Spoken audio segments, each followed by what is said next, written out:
Hörmətli İsa müəllim, hörmətli Əziz müəllim, əziz, dəyərli həmkarlar. İsa müəllim, ilk növbədə mən şəxsən sizə təşəkkür edirəm.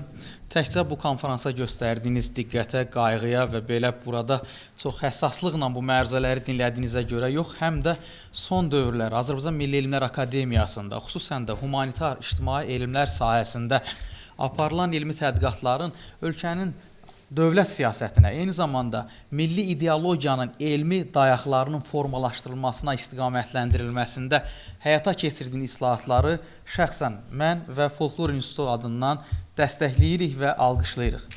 İsa müəllim, bu konferansın siz çox doğru qeyd elədiniz ki, bu konferansın həm elmi, həm də çox strateji əhəmiyyəti var. Strateji əhəmiyyəti ondan ibarətdir ki, biz bu günə qədər də bu konferansla bağlı bir neçə təxminən 3 cilt, səhv eləmirəmsə, 3 cilt biz folklor və dövlətçilik probleminə əsas olmuş kitablarımız var, tədbirlərimiz var. Yəni demək istəyirəm, institut bu problemin öyrənilməsi istiqamətində kifayət qədər ənənəsi var. Amma bu kitablar təxminən 10 il bundan əvvəl, bu tədbirlər, yəni 2020-ci ildə 44 günlük Vətən müharibəsindən əvvəl, bizim 2023-cü ildə Azərbaycanın ərazi bütövlüyünün, suverenliyin tam təmin olunmasından əvvəlki dövrə təsadüf edir. Bu konferansın özəlliyi odur ki, biz məhz konstitusiya və suverenliyi çərçivəsində və Azərbaycanın ərazi bütövlüyünün və suverenliyin tam təmin olunduğu bir şəraitdə bu konferansı keçirdik. İsa müəllim, məlumat üçün deyim ki, təxminən 47 məruzə daxil olub, akademiyanın institutları ilə yanaşı 8 müəssisə, akademiya institutları ilə bərabər 3 təhsil müəssisəsindən, bütövlükdə isə 10 elmi tədqiqat və təhsil müəssisəsindən bu konferansa müraciətlər var. Və bu təqdim olunan məruzələr böyük əksəriyyəti milli dövlətçilik, milli kimlik, suverenlik, dil, mədəniyyət siyasəti ilə bağlı konkret problemə həsr olunmuş məruzələrdir. Əslində mən də burada çıxışımda bir neçə tezis demək istəyirdim, amma vaxtın darlığını, vaxtın qısalığını və kifayət qədər də sərrast, dəqiq məruzələr olduğunu nəzərə alaraq bir məsələni demək istəyirəm ki, İsa müəllim, əslində bu problemin təkcə elmi məsələ kimi, elmi nəzəri problem kimi yox, həm də bir tətbiqi problem kimi böyük perspektivləri və problemləri mövcuddur. Sərxan müəllim məruzəsində virtual mühit, internet mühiti və bu rəqəmsal transformasiyalar kontekstində bizim folklorumuzun, sosial mədəni proseslərin məhz virtual mühitə transformasiya olunması, başqa sözlə, açıq informasiya mühiti şəraitində folklorumuzun mövcudluğu meydana gəlməsi böyük imkanlar yaradır. Bir tərəfdən dövlət ideologiyası və baş verən proseslərin ifadəsi baxımından rəqəmsal folklor böyük imkanlardır, yeni kanallardır. Amma həm də bu açıq informasiya sistemi böyük təhdidlər və riskləri özündə ehtiva edir.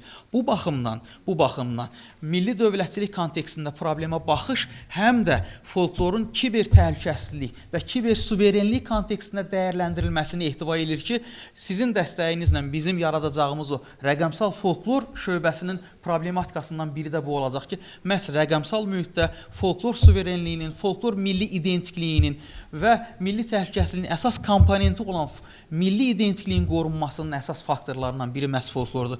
Bu baxımdan hesab edirəm ki, bu konferans təkcə problemlərin həlli yox, yeni problemin də qarşıya qoyulması baxımından mühüm əhəmiyyət kəsb edir. Və mən sonda İsa müəllim, həm sizə, həm Əziz müəllimə, həm də burada iştirak edən digər elmi müəssisə tədqiqat müəssisələrinin rəhbərlərinə və digər qonaqlarımıza minnətdarlığımı bildirirəm. Təşəkkür edirəm ki, dəyər verib iştirak etdiniz. Çox sağ olun. Biz Folklor İnstitutunun elmi potensialını yaxşı şəkildə təqdim edə bildik. Mənim üçün ən vacib olan, ən belə əhəmiyyətli olan məsələ isə bir elm sahəsi, bir fən sahəsi olaraq folklorşünaslığın müxtəlif məsələlərə, götürülən halda milli dövlətçilik və folklor məsələsinə münasibətdə nə dərəcədə adekvat olduğunu və buradakı problemlərin zahirən göründüyündən nə qədər mürəkkəb olduğu və qat-baqat dərinliklərə getdiyinin belə əyani şahidi olmağımız və bunu bu şəkildə təqdim etməyimiz oldu. Hesab edirəm ki, konferansa təqdim olunan məqalələrin də, açılışda qeyd etdiyimiz kimi, təqdim olunan məqalələrin də coğrafiyası, istər burada akademiyanın ədəbiyyat, şərqşünaslıq, fəlsəfə institutlarının təmsil olunması, eyni zamanda burada bizim elm, təhsil qurumlarının, universitetlərin təmsil olunması həqiqətən bu problemin, bu mövzunun nə qədər əhəmiyyətli və bu günümüzdən nə dərəcədə aktual olduğunu bir daha bizə göstərdi. düşünürəm ki, İsa müəllimin də vurğuladığı kimi qarşıda duran buradan bu konfransdan aydın olan bir neçə məqam oldu ki, bunlardan birincisi məhz bu mövzuda fəlsəfə doktoru, elmlər doktoru mövzularının verilməsi, yüksək ixtisaslıq kadr hazırlığında konkret olaraq bu tipli mövzuların diqqət mərkəzinə gətirilməsi. Bütövlükdə bir qədər də multidisiplinlər xarakter daşıyan bu tipli problemlər, yəni bir tərəfdən tarixşünaslıq, bir tərəfdən sosiologiya, bir tərəfdən politologiya, bir tərəfdən hüquqşünaslıq və ən əsası isə folklorşünaslıq və etnoqrafiya baxımından belə bir kəsişmədə olan belə bir problemə məhz folklorşünasların gözü ilə baxmaq, milli kimliyi, milli dövlətçiliyi, milli suverenliyi dəyərli məruzəçilərimizin açılışda da xatırlatdığı kimi ta Oğuznamələrdən bu günümüzə qədər, müstəqillik dövrünə qədərki mərhələdə keçdiyi inkişaf yolunu dövlət idarə etməsində, qərarların qəbulunda, milli ənənələrin, xalq ənənələrin, kollektiv düşüncənin, ənənəvi biliklərin və ənənəvi institutların nə dərəcədə rol oynadığını bizim gündəlik kommunikasiyada, bu münasibətlərdə, dövlət idarə etməsində çox gözəl nümunələr burada göstərildi ki, şəxsən lider cəmiyyət münasibətlərində bu folklor hissəsi, folklorun daşıdığı məna xüsusi əhəmiyyət kəsb edir. Təsadüfi deyildir ki, Smombuk məcmuəsi elə bu məqsədlə həmin xalqın milli kimliyini, onun dəyərlər sistemini, onun əməliyyat sistemini öyrənmək, məqsəd bizim dəyərləri təbliğ eləmək və yaxud onu gələcəyə çatdırmaq deyildi. Məqsəd o mədəni kodda, folklor kodunda yaşayan dəyərləri öyrənmək, bunu xalqı idarə etmək, o bəd məqsədlərlə xalqı, cəmiyyəti yönləndirmək məqsədi daşıyırdı və biz bunu hər məqamda fərqindəyik və biz bunun folklorun bir əməliyyat sistemi kimi nə dərəcədə əhəmiyyət kəsb elədiyinin fərqindəyik və bu potensialı hər dəfə araşdıranda görürük. Qeyd etdiyim kimi, bugünkü konfransımız 3 seksiya üzrə fəaliyyət göstərib və bu seksiyaları dəyərləndirmək üçün hesab edirəm ki, 5-7 dəqiqə kifayət eləyər, Əfsələddin müəllim. 5-7 dəqiqə həcmində təxminən biz seksiya rəhbərlərinə ilk öncə Almaz xanım Həsən qızı, filologiya elmləri doktoru, professor, istəyirəm ki, bölməni qiymətləndirəsiz. Nə dinlədik, nə problemlər ortaya çıxdı. Alan Dandes bir zamanlar deyirdi ki, mən tədbirlər görmüşəm ki, folklorşünaslar özlərini kulturoloq kimi, ədəbiyyatşünas kimi, lingvist kimi təqdim ediblər, amma folklorşünas olduqlarını gizlədiblər. Yadınızdadır, Əfsələddin müəllim, biz bu barədə danışırdıq. Nə üçün gizlədiblər? Sanki folklorla məşğul olmaq elitar olmayan ədəbiyyatla, o belə də kənd həyatı ilə, kənd dünya görüşü ilə məşğul olur. Amma şükürlər olsun bu günə ki, biz 21-ci əsrdə texnologiyanın ən yüksək səviyyəsində belə, internet mühitində belə folklorun nə dərəcədə aktiv olduğunu, nə dərəcədə mövcud olduğunu artıq şahidiyik və biz bunun tədqiqatçısıyıq.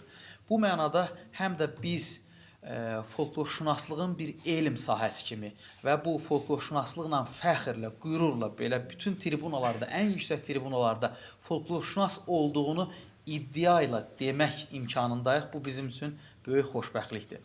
Və o dediyiniz, Əfsələddin müəllim, tezis ki, biz bəli, ona görə folklorla məşğuluq ki, bizim dövlətimiz var. Bu çox belə müqəddəs bir anlayışdır, müqəddəs bir dəyərdir. Ona görə də bu tədbirlərin, bu tipli tədbirlərin elə bilirəm ki, sayı çox olmalıdır. Gənclər də bu prosesdə aktiv olmalıdır. İsa müəllimi qeyd elədiyi kimi, yaxşı bir orta nəsil yetişib, bəli, tamamilə haqlıdır, tamamilə doğrudur və o təcrübəli hissəsi də aktiv olmalıdır. Bizim üzərimizə düşən də bu proseslərə dəstək vermək, bunun elmi, təşkilati, digər məsələlərini aktuallaşdırmaqdır.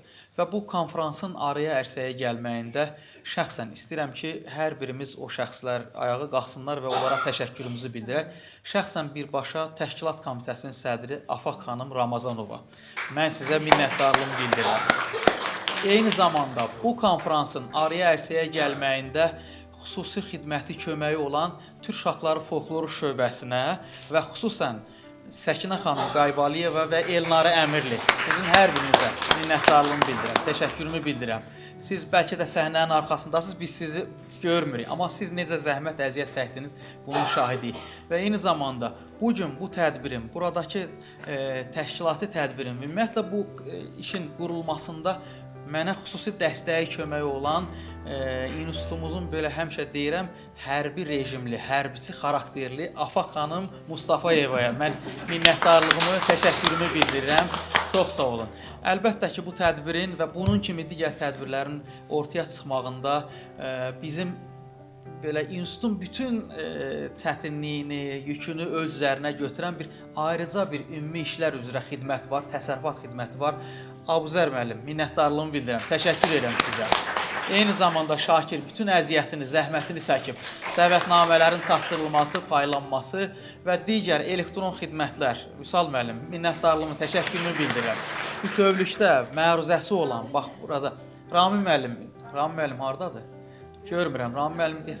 Nigar buradadır. Rami müəllim bu tədbirin zastavkasının hazırlanması, vizual effektlərin hazırlanmasında Rami müəllimə öz minnətdarlığımı bildirirəm, təşəkkür edirəm. Və qeydiyyatdan başlayaraq Nigar Abdullayeva, Gülər xanım bizim qeydiyyat prosesində çox təşəkkür edirəm sizə. Və ən sonda həmişəki kimi bu mənim üçün biz tarixi yaşayırıq, amma bir də tarixi əbədiləşdirənlər var ki, bu işi bizim folklor studiyası, Mahir müəllim və onun komandası. Sizə şəxsən minnətdarlığımızı bildirirəm və ümid edirəm ki, bizim belə tədbirlərimiz çox olacaq. Hər birinizə təşəkkür edirəm. Sağ olun. Sağ olun. Sağ olun.